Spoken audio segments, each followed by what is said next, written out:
भारी भरकम विल्डबीस्ट कीचड़ में फिसल जाते हैं और इतने धंस जाते हैं कि निकल नहीं पाते। हल्के वजन के बच्चे झील की तली की ऊपरी सतह पर खुद को टिकाए रखते हैं। सूखी जमीन पर इन्हें कोई जोखिम नहीं होता, लेकिन अपनी मां के बिना ये जिंदा नहीं रह सकते।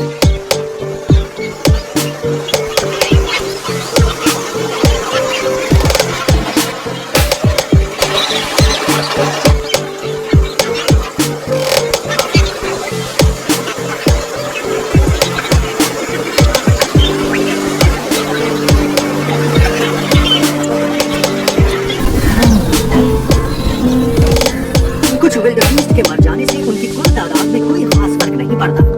यहाँ तक कि चीते जैसे शिकारी भी उनकी गिनती पर असर नहीं डाल पाते।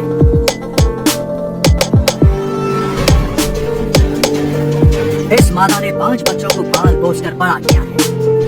इसे एक माहिर शिकारी होना ही चाहिए।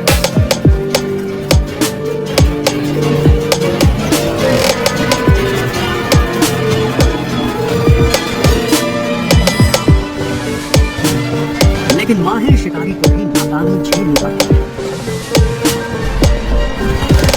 अब बच्चे भी पीछा कर रहे हैं, लेकिन ये अभी सीख रहे हैं और चारों तरफ इतने सारे दौड़ते जीवों से परेशान हैं। फिर से इकट्ठा होने के बाद मादा पीछा करना सिखाती है।